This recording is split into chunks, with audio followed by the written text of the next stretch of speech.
Hello and welcome back to Chapter 6, Part B, where we will wrap up our discussion of adverbial participial phrases. When we left off, we were talking about infinitive phrases and how infinitive phrases share their subject with the main clause, or the thing that they're modifying. Turns out there is this special grammatical error you can make called a dangling infinitive. I thought we could talk about that a little bit as a warm-up before we dive into our next big content area, present participles. So let's talk a bit about dangling infinitives. When we say dangling infinitive, we mean that the infinitive phrase does not have a specified subject, okay? That is not at all clear what the subject of that infinitive phrase is. For example, if I gave you the sentence, "For years the caverns have been searched to uncover the remains of the pirate king." Okay, well, this might sound okay at first, but if we think about it, we'll notice that the sentence does have a subject and a predicate, caverns and explored, but the infinitive phrase doesn't, right? The infinitive phrase has a verb phrase, to uncover the remains of the pirate king, but what is the subject? The caverns? The caverns uncovered the remains of the pirate king? No, I don't think so. It just has a verb phrase. It's not hard to fix this problem. You just want to rewrite the sentence to give it a better subject so that the infinitive phrase has a subject. For years, the intrepid explorers have searched the caverns to uncover the remains of the pirate king. The previous sentence was in passive voice, and we switched it back to active voice to solve the problem of the dangling infinitive. This is one reason why some people don't like passive voice, is it tends to lead to this. Now let's segue back into talking about things we didn't know could be adverbial in function. We've already talked quite a bit about noun phrases and verb phrases being adverbial. This is a variation on the verb phrase present participles. Let me give you an example. If I said George Michael didn't make a fortune selling frozen bananas, you'll notice I have a present participle in the phrase selling frozen bananas. You want to ask yourself, well, which questions are being answered by this sentence? In this case, I think it's how. How didn't he make a fortune selling frozen bananas? Let's look at another example. The students came streaming out of the cafeteria. You'll notice again that present participle streaming out of the cafeteria. Here, a couple more questions are being answered. Well, the first question is how? How did they come? Well, they came streaming, right? But also where? Where did they come from? Out of the cafeteria. The important thing to understand here is that participial phrases, present participles, are verb phrases. Since they are verb phrases, they have sentence patterns too. So we're going to diagram them like this. George Michael didn't make a fortune selling frozen bananas. Okay, so our main clause is up on the main line. George Michael didn't make a fortune. How didn't he make a fortune? Selling frozen bananas. You'll notice that we have the present participle sort of draped across this L formation in our diagram underneath the verb because it's answering that question of how. There are two sentence patterns present here, not just one. George Michael didn't make a fortune. Of course, that's pattern 7. But you want to look at the present participle, the participial phrase. Selling bananas, what's its subject? It's George Michael. George Michael was the one selling the frozen bananas. So since it has a subject, verb, and that direct object in bananas, it's also a pattern 7 sentence. We are killing it. Let's look at our second example. The students came streaming out of the cafeteria. This one is going to look a little bit different. The students came is our first main clause. Then we have streaming. Again, the present participle is draped across that sort of L shape. And then out of the cafeteria is modifying streaming. It's modifying streaming, right? It's a prepositional phrase. So we have the students came. That is pattern 6. And then we have streaming. That's pattern 6 also, right? You might get a little confused here and think to yourself, well, it doesn't have any direct object. It's not really a pattern. It's another intransitive verb. It has a subject, students, and it has a prepositional phrase modifying it out of the cafeteria. 2 pattern 6 sentences present here.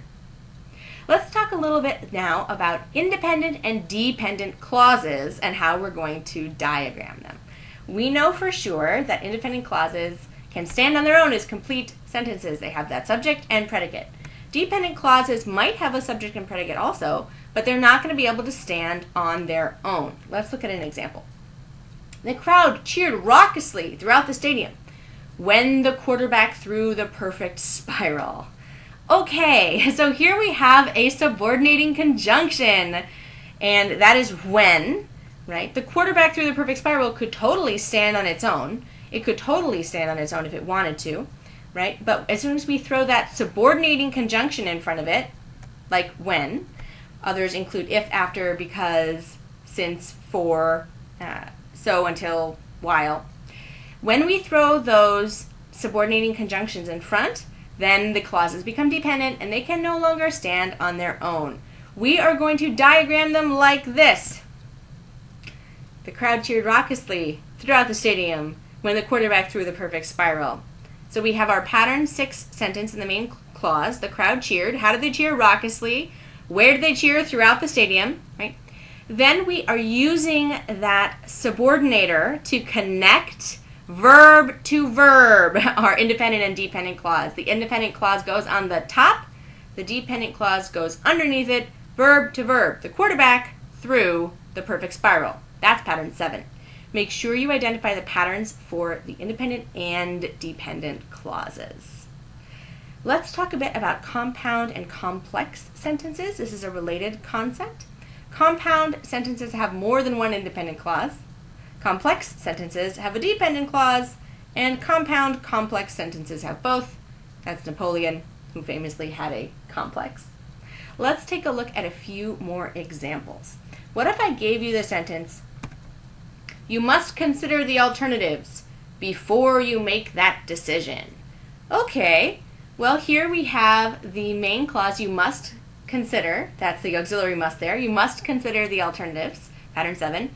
And then we're using before, our subordinating conjunction, linking verb to verb. You make that decision. Ooh, demonstrative determiner that.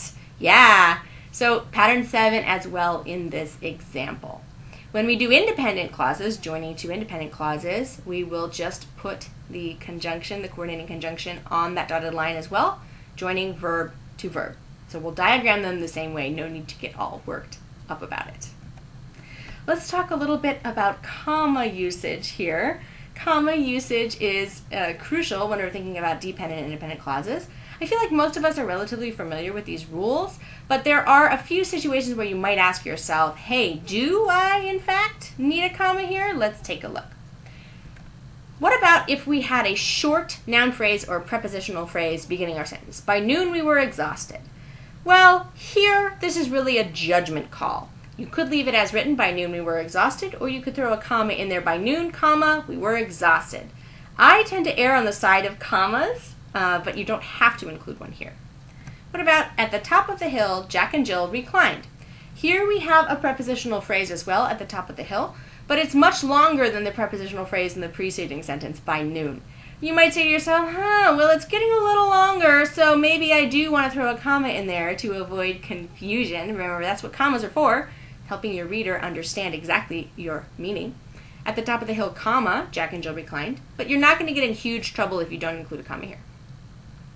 Let's look at another example. During the winter vacation days are especially welcome.